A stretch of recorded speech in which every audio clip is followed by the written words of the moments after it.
Dice Rita Segato que la pedagogía de la crueldad es convertir algo que está vivo en mercancías, en objetos.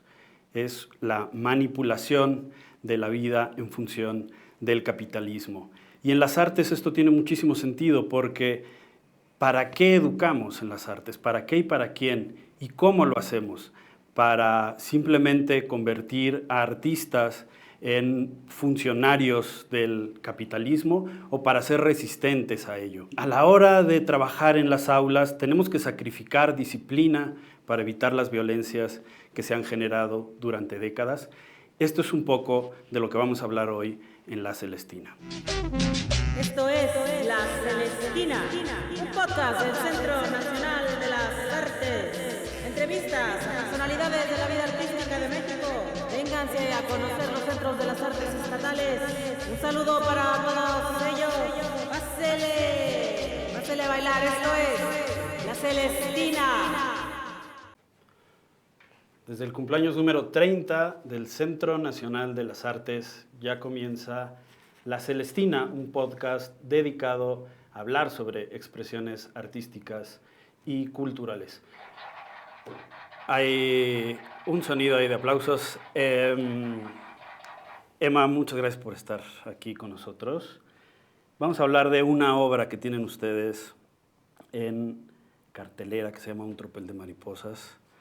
Y queremos hablar de pedagogía, de educación artística y de qué hacemos también con las personas que han violentado y también qué hacemos con las víctimas. Pero antes de entrar en materia, nosotros les pedimos a todas las personas que nos visitan en este espacio que por favor escriban un deseo. Este deseo es para entregarlo a la próxima secretaria o secretario de Cultura en la siguiente administración. Les vamos a dar toda la urna que ves aquí con los deseos que los artistas están generando. Entonces, antes de empezar la entrevista, me gustaría que nos leyeras tu deseo. Sí, gracias por invitarnos a nosotras, a mí. Y justo estos deseos, yo sé que me pidieron que fuera breve. Y pero no, ya vemos que no es breve. Tropel es como un lugar de mucho deseo, entonces entre todas escribimos estos deseos. Alto a los recortes presupuestales en cultura. Sueldos dignos para creadores. Seguridad social para creadores. Que los sindicatos técnicos no determinen la vida teatral. Que Efiteatro no sea la única manera de producir arte. Que las instituciones vuelvan a ser instancias productoras. Sueldos dignos para creadores. Escuelas de arte con pedagogías renovadas, porque pensamos que herir es una manera de enseñar. Más becas para creadores. El dinero no alcanza para lo que soñamos. Escuelas de arte con nuevas preguntas y temarios que atiendan las necesidades artísticas y políticas de hoy. Salarios dignos para creadores. Salarios dignos para creadores. Salarios dignos para creadores. Los aplausos otra vez, por favor, de nuestra voz en off. Pues yo creo que con este deseo podríamos cerrar la urna ya directamente porque es el deseo que todas las personas que nos dedicamos al arte y la cultura en este país queremos. Muchas gracias por expresarlo y qué bueno que no fuiste breve. Sí, la idea es justamente esta urna se va a ir llenando y la vamos a entregar a la próxima secretaria o secretario de Cultura. Vamos a entrar en materia. Emma Malacara, ¿qué es para ti el arte? Ay, qué difícil. No tengo idea. O sea, siento que justo venía pensando en esta pregunta y pensaba como en lo absurdo que es dedicarme al arte desde hace mucho tiempo y no poder definir esto. Y pensaba en muchas palabras que siento que se pueden definir otras cosas, pero igual las diré.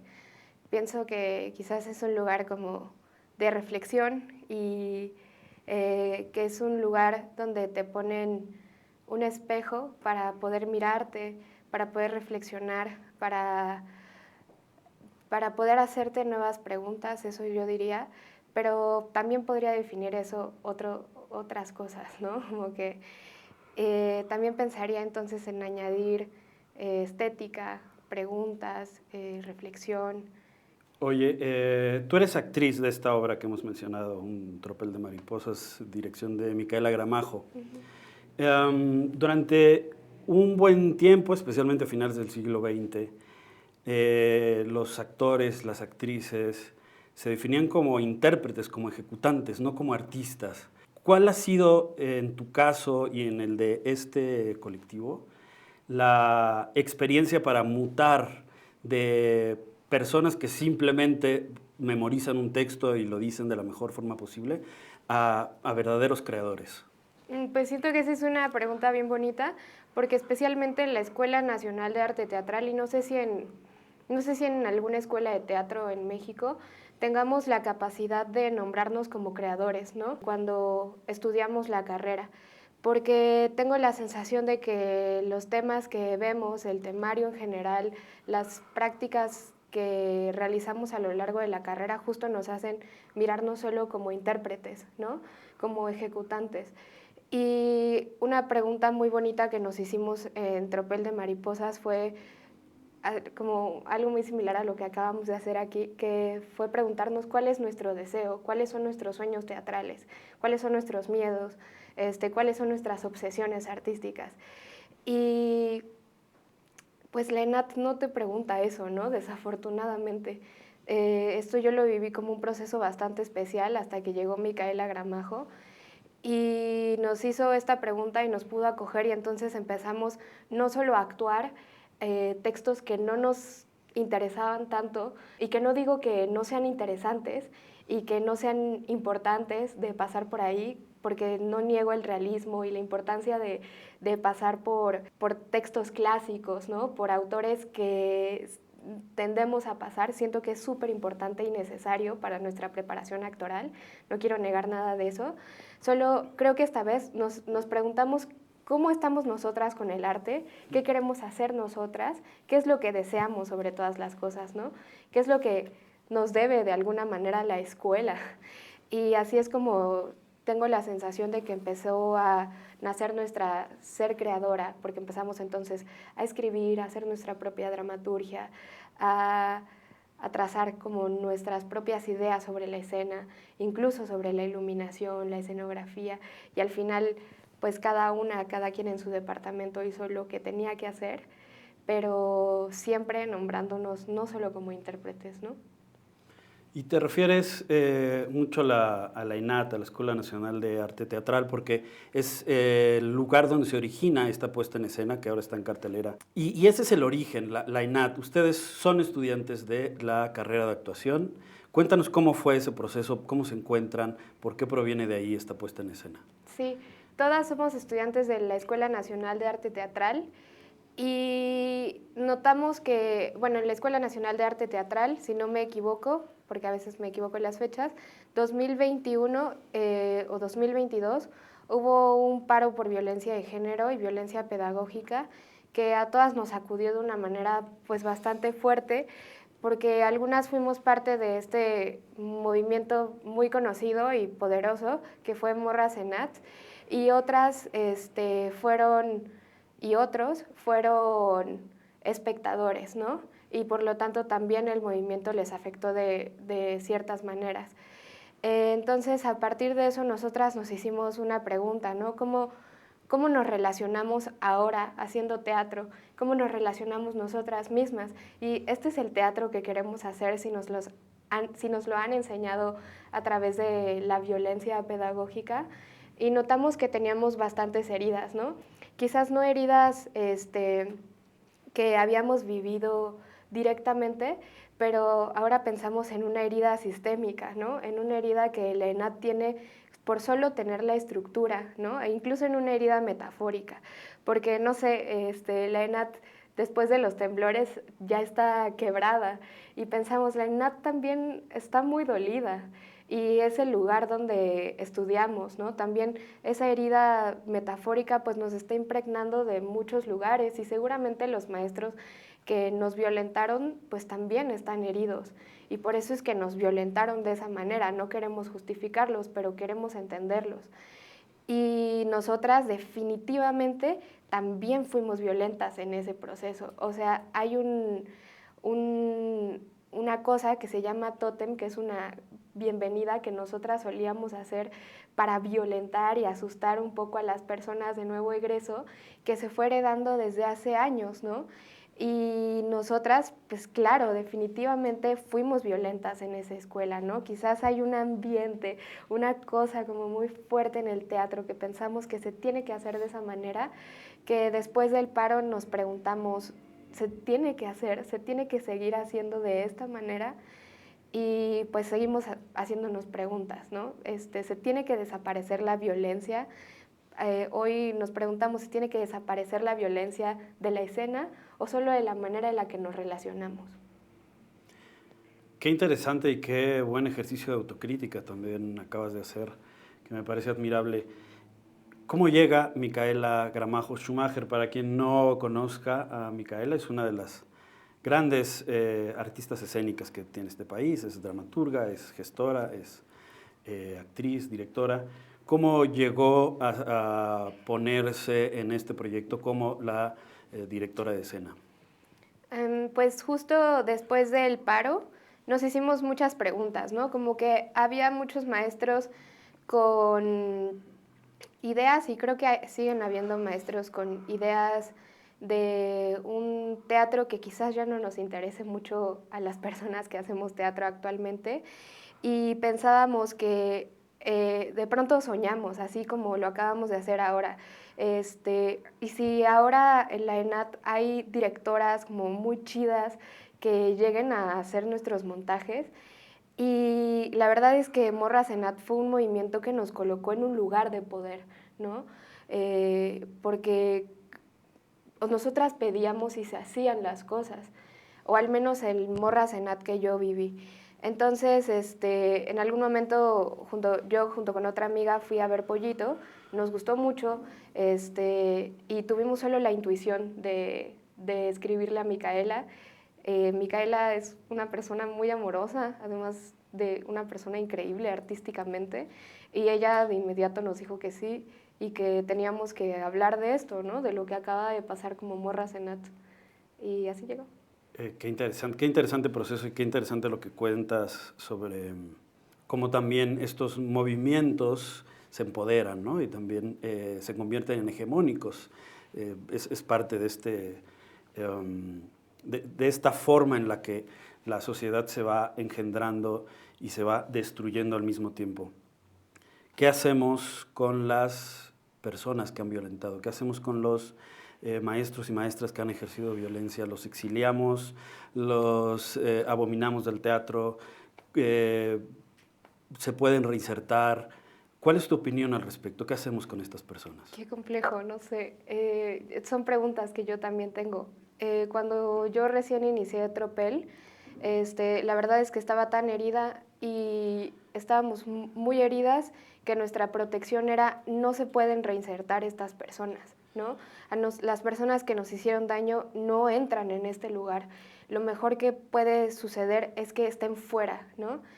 Y poco a poco el tropel ha ido madurando y las personas que estamos en el tropel hemos ido sanando mucho las heridas que teníamos, y hoy pienso de una manera muy distinta, pero siguen siendo muchas preguntas. Hoy, por ejemplo, pienso más en la justicia restaurativa que la justicia punitivista, ¿no? Que la justicia punitivista definitivamente aísla, ¿no? Separa, no hace preguntas, no repara el daño. Y no sé, la justicia restaurativa quizás haga un diálogo de víctima con victimario, pero no sé, por ejemplo, si todos los victimarios sean capaces de tener un diálogo con las víctimas. Y no sé también si las víctimas, porque comprendo el dolor y yo he estado ahí, puedan tener un diálogo con sus victimarios, ¿no? Y no sé, hoy también me hago las preguntas de cómo reparar el daño y también cómo reinsertar a las personas que han dañado, ¿no? Porque definitivamente creo, y también lo mantengo en duda, creo que separar hoy no es la solución, pero comprendo completamente, porque lo viví y lo vivimos en el tropel, que hay una necesidad muy fuerte de aislar por la rabia y por el daño. Y no sé, siguen siendo muchas preguntas. Pero todavía no tienes todas las respuestas, ¿no? Es un No. movimiento que está Sí. generándose. En espíritu conciliador que abres y que me parece muy interesante, a mí me llama mucho la atención como en el gremio, específicamente del teatro mexicano, ¿no? Estamos haciendo mucho teatro penitenciario, ¿no? Ha habido una ola de teatro penitenciario en distintos lugares del país. Y entonces sí aceptamos que unas personas que tienen delitos terribles y que han cumplido condenas por delitos durísimos, sí puedan estar en un escenario y compartir y con este espíritu conciliador, incluso hasta terapéutico que puede tener la escena, y con personas que han ejercido cierto tipo de violencias sin llegar a delitos, ¿no? Que se persigan de oficio.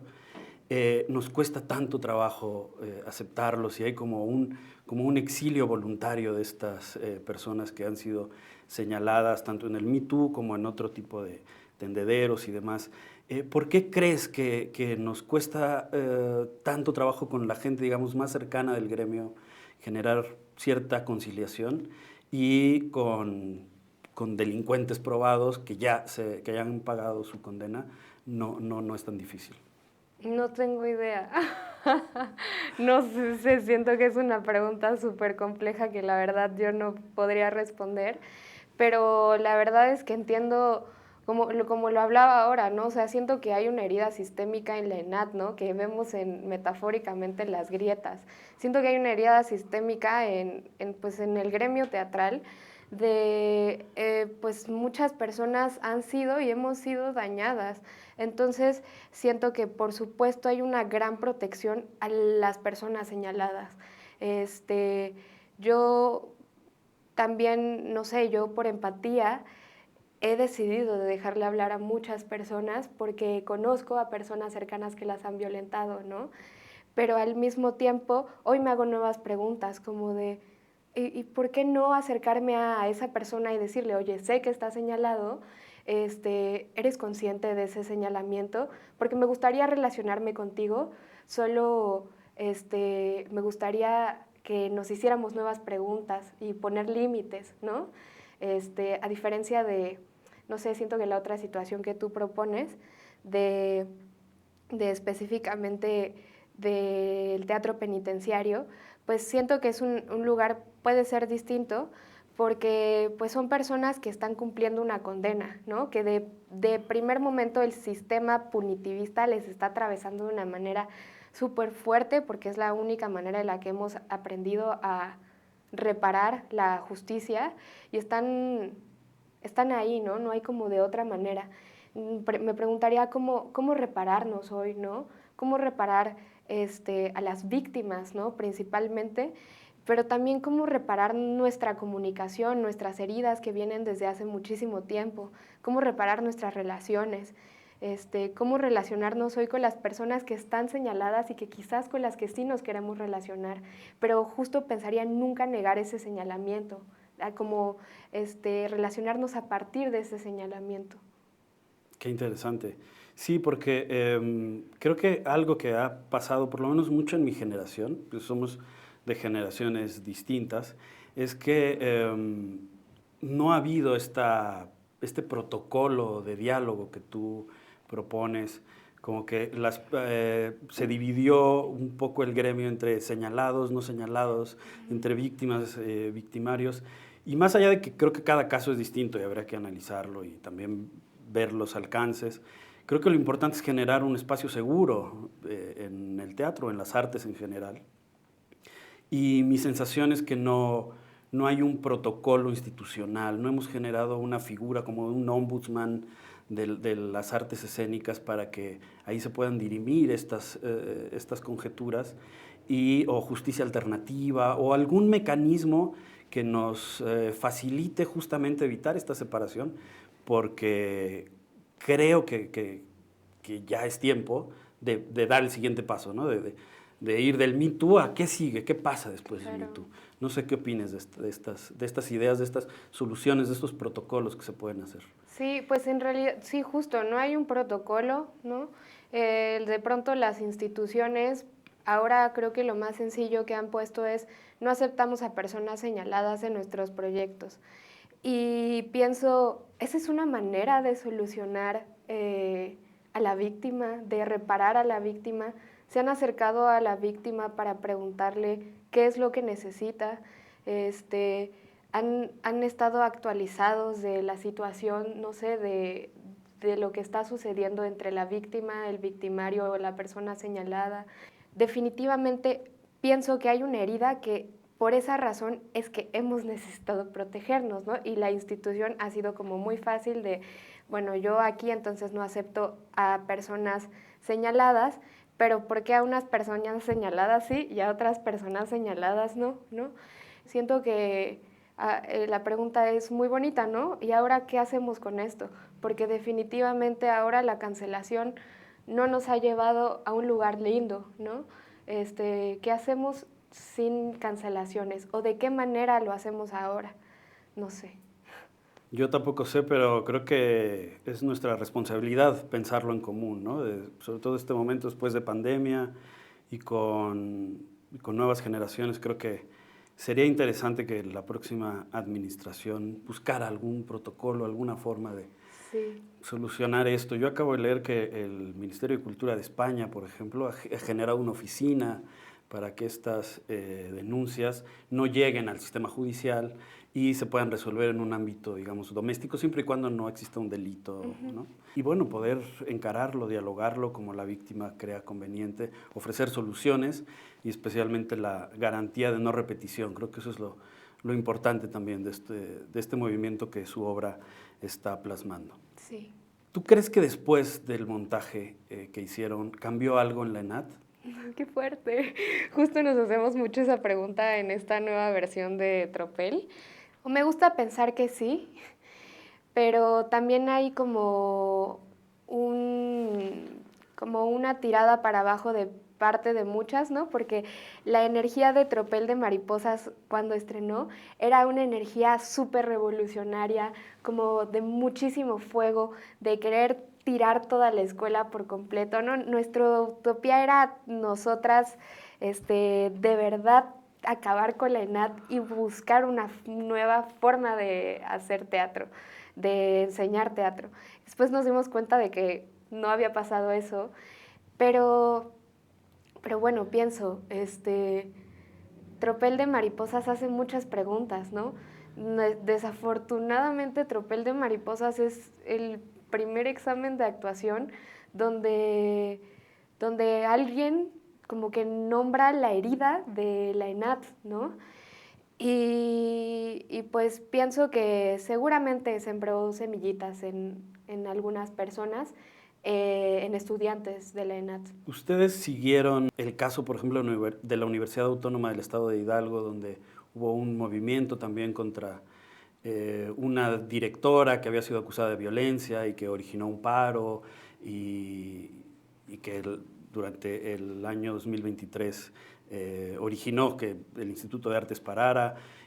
¿Algún otro movimiento social parecido al de ustedes o algún movimiento estudiantil, mejor dicho, están en contacto con otras creadoras que estén generando este tipo de movimientos y de ideas?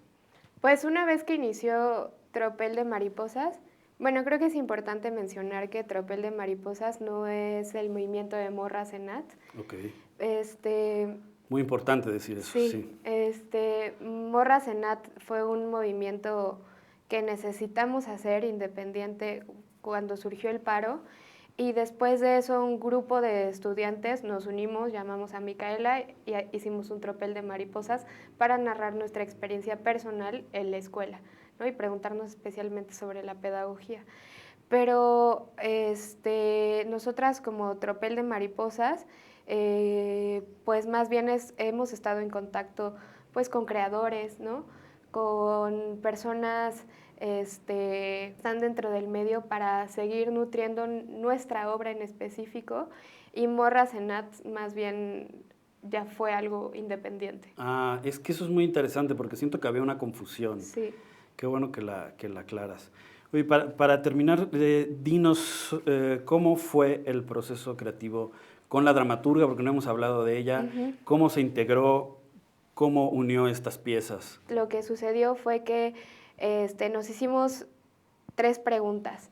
¿Cuál es nuestro sueño escénico? Entonces, cada una llevó escenas que les gustaría mucho actuar en teatro, por ejemplo, Chicago, un musical. Yo tenía muchas ganas de actuar Ofelia, de Heiner Müller, bueno, Máquina Hamlet, de Heiner Müller, y específicamente esta escena, la Europa sobre la mujer. A partir de esto, también nos hicimos otra pregunta, ¿cuál es nuestra obsesión? Así como de grande esa pregunta. ¿Y cuál es nuestro miedo?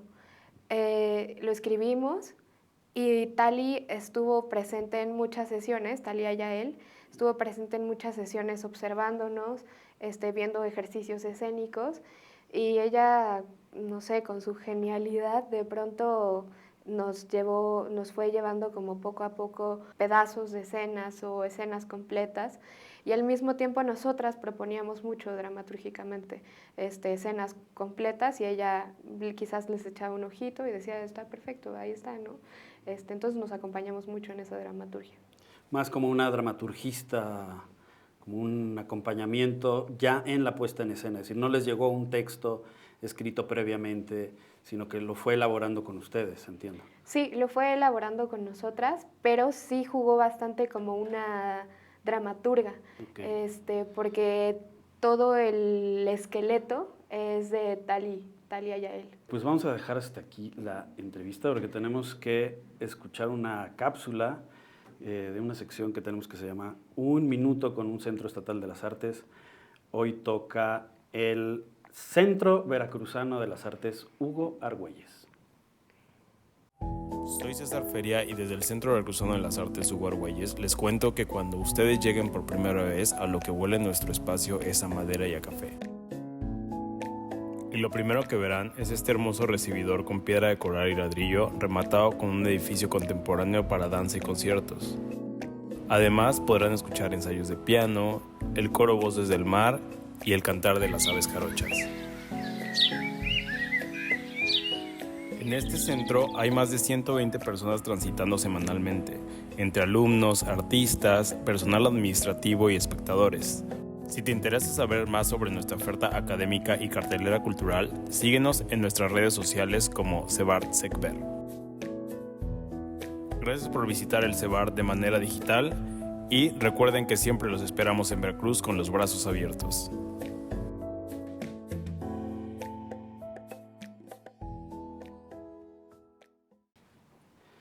Bueno, desde el Centro Nacional de las Artes, aquí en La Celestina, te quiero agradecer por tu honestidad y por tu elocuencia.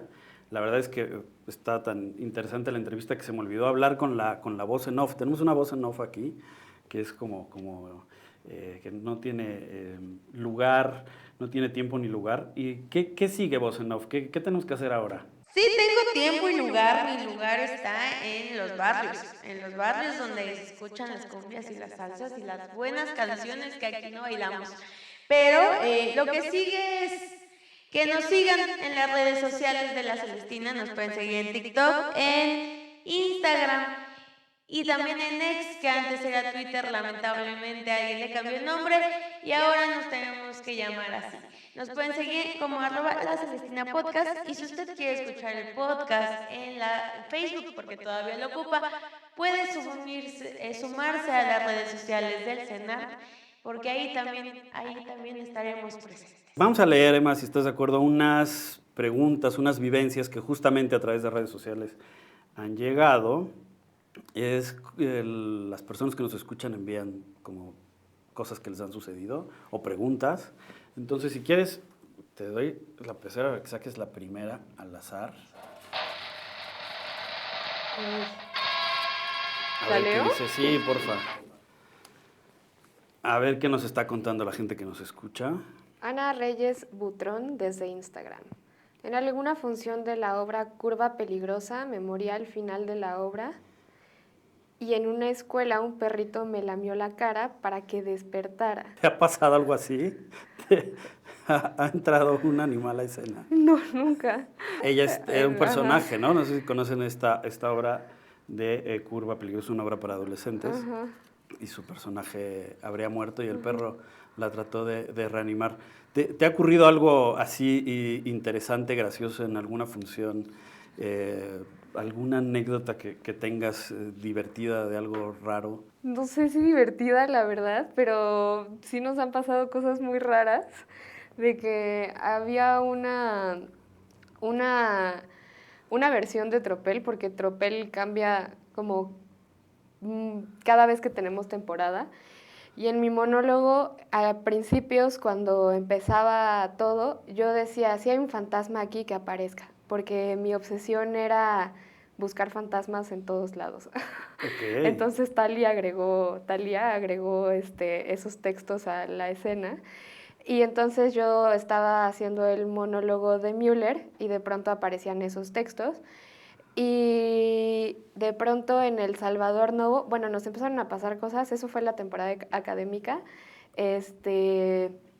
como que decíamos, si hay un fantasma, yo decía, si hay un fantasma aquí, que aparezca, no pasaba nada, y conforme pasaban las temporadas, las funciones, empezaron a pasar cosas raras, como que se veía que pasaban sombras, o como que se azotaban las puertas de atrás. Y lo más fuerte que pasó es que ya en la penúltima función dije, si hay un fantasma aquí, que aparezca, y se escuchó como las varas del Salvador Novo, como que cayó algo así, y volteamos a ver a los técnicos y ellos nos dijeron, no, pues no fui yo. Y nos dio mucho miedo porque pues el Salvador Novo es muy alto y si se nos caía una de esas varas y si los técnicos no tenían control de esas varas, pues era muy peligroso. Entonces decidimos dar la obra todo hacia el frente, como muy, muy proscenio. Ah, cambió el trazo justo por ese fantasma. ¿Y, Sí. y esto lo escuchabas, lo veías tú y el resto del elenco? Sí, no, hasta el público lo vio. ¿Qué? Sí. Wow, Ajá. es una gran historia de experiencias Invocamos paranormales. fantasmas, sí. Yo que no creo en nada de eso. Voy a sacar otra Sí. pregunta. A ver, otra de teatro. Luis Gómez Yunta desde Facebook nos dice, nos tocó un temblor a mitad de función de una adaptación de Chekhov, por ahí de 2009. Improvisamos y ni público ni actores salimos del teatro. No se sentía tanto, pero podías verlo en las luminarias y los telones arriba de nosotros. Fue una función especialmente diferente. Ajá. En esta ciudad sísmica, qué complicado, ¿no? Estar dando una función Sí. y que tiemble. ¿Te ha ocurrido o No, nunca. conoces Nunca. a alguien? A mí me ocurrió como público, Ajá. como espectador, de estar en un concierto y empezó a temblar, de estos temblores muy de la Ciudad de México que son muy cortos pero potentes. Ajá. Y fue muy curioso porque todos los foráneos, yo no vivo en la Ciudad de México, nos salimos, pero los chilangos se quedaron en el Teatro de la Ciudad, seguir escuchando su concierto con el temblor ahí. La verdad es que fue breve, pero hay un instinto de supervivencia que es diferente cuando habitas la Ciudad de México y ya estás más o menos habituado a los movimientos telúricos, a quienes no estamos tan habituados Sí, y claro. sentimos que es una réplica del sismo del 85. No, no, no. Entonces nos salimos y cuando estábamos afuera, todos los que estábamos afuera, nos dimos cuenta que éramos foráneos. Bueno, muchas gracias a la gente que nos envió preguntas. Tenemos tiempo para ¿Qué saque una más. otra? ¿Qué saque Una otra, más. Emma? A ver. A ver, esta grandota. Laura Esperanza desde Facebook. Una vez estaba trabajando musicalizando una obra clown y el actor interactuaba a ratos con el público. Al final de la obra se supone que había disparos y el actor fallecía. Un niño que había estado riendo y riendo se subió al escenario e intentó reanimarlo. No fue en sí chistoso, más bien triste, pero fue peculiar. Otra anécdota con actores y con cosas que ocurren, ¿no? Sí. Como fuera de la escena. Qué interesante la empatía de ese espectador, ¿no? Sí, pienso, no sé, en el poder de la ficción y lo que decimos, pues verdaderamente pasa de una manera que las personas o espectadores creen que esto es posible. Y ahora pienso en un juego que se está agregando de tropel de mariposas. Estamos jugando un poco como con la mentira, muy copionas de las lagartijas tiradas al sol, pero estamos jugando con la mentira y yo en escena digo que mi papá murió y de pronto termina mi monólogo y les digo, no, no es cierto, esto no es verdad, pero es bonito pensar que la ficción como que es un espacio donde puedes decir lo que tú quieras y el espectador lo va a tomar de una manera verdadera, ¿no? Claro, con mucho cuidado y con mucha ética, pero pienso un poco que este niño estaba pensando en absorber toda la ficción como verdad. Qué interesante el poder de la ficción y de la ficción en vivo además, ¿no? Porque esto solo ocurre cuando el espectáculo es en vivo, cuando no está mediatizado por una cámara. Por eso es tan interesante el teatro, el circo, la danza, ¿no? Por este suceso que es irrepetible.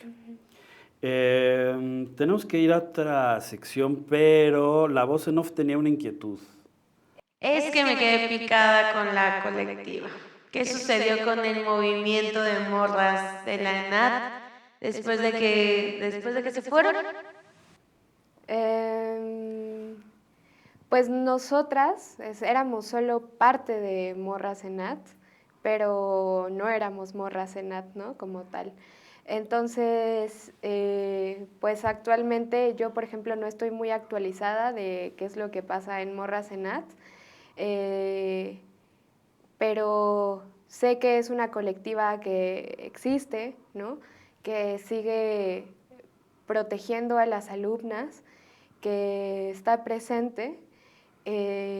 Yo, no sé, yo viví Morras ENAD desde otros lugares y a mí me tocó despedirme de Morras ENAD porque ahora soy egresada y también porque he decidido también soltarlo un poco, porque siento que fue un movimiento que me permeó emocionalmente de muchas maneras y creo que ahora ya no necesito estar ahí, pero pues tropel es otra forma, ¿no? Como tropel es una manera quizás sintética, diferente, porque no es lo mismo,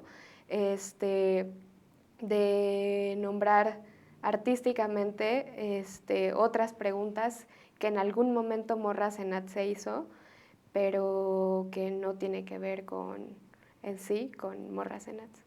¿Quedó saciada tu curiosidad, voz en off? Muchas gracias, sí. Bueno, pues vamos a pasar al regalo. Cuento un poco de qué se trata esto del regalo. A todas las personas que invitamos les pedimos que traigan algún detalle, algo que le quieran obsequiar al Centro Nacional de las Artes por sus 30 años. Y vamos a ver qué es lo que nos regaló Emma Malacara. ¿Qué le regalas al Centro Nacional de las Artes? Son collages que Tropel de Mariposas hace y especialmente me pareció como muy simbólico. No sé si se vea. Sí. Si quieres apuntar a cámara, perfecto. Para la gente que nos está viendo en YouTube y para la gente que nos está escuchando, en este momento Emma sostiene una postal con un collage de imágenes de mariposas. Sí, esta es la Escuela Nacional de Arte Teatral. Y está partida a la mitad simbólicamente y está invadida por mariposas y aquí dice, aquí antes había una escuela que es una de las escenas con la que arranca Tropel de Mariposas. Este collage fue hecho en la primera temporada, como ya lo habíamos dicho, cuando teníamos como esa ilusión muy muy grande de destrozar la escuela. Y bueno, en Tropel jugamos mucho con la metáfora de una escuela derrumbada por nosotras. Entonces, aquí está, y siento que es muy bonito que el CENAR tenga una ENAD destrozada. Sí, y es sumamente metafórico, alegórico. Te agradecemos por el regalo. Quiero recordarle a las personas que nos estén viendo, escuchando, que los regalos que todos los artistas invitados están dejando para el CENART se exhibirá en la Biblioteca de las Artes. Habrá una exposición donde pueden revisar estos objetos y ver la museografía y al mismo tiempo conectarse a la red del CENART para escuchar el podcast. Y pues para finalizar y como agradecimiento por tu regalo te vamos a dar una galletita china de la suerte del arte y la cultura. Gracias. Para que nos leas qué es lo que... No te espantes, a veces no están de la suerte. A veces no están de la suerte, es verdad. Han salido cosas muy raras. A ver, Esto lo escribió la voz en off, quiero que quede claro. ¿lo que está aquí adentro? Lo que está ahí adentro lo escribió la voz en off, que es una persona sumamente perturbada. Diseñarás un videojuego sobre Jorge Luis Borges atrapado en un laberinto. Me parece preciosa. ¿Saben cuándo acabe ese juego, no? Que sea eterno. Me parece una preciosa premonición. Qué bueno traer a Borges a este momento final de La Celestina. Ha sido un placer, de verdad te lo digo más allá del lugar común. Realmente me sentí muy contento de charlar contigo, de entender muchos de tus postulados y primordialmente por tu honestidad y tu sentido crítico. Muchísimas gracias por haber estado aquí, Emma. Gracias a ustedes. Gracias. Pues esto fue La Celestina desde el Centro Nacional de las Artes en sus 30 años. Adiós. Esto fue La Celestina, podcast del Centro Nacional de las Artes. Nos esperamos ver en el siguiente capítulo. ¡Vámonos!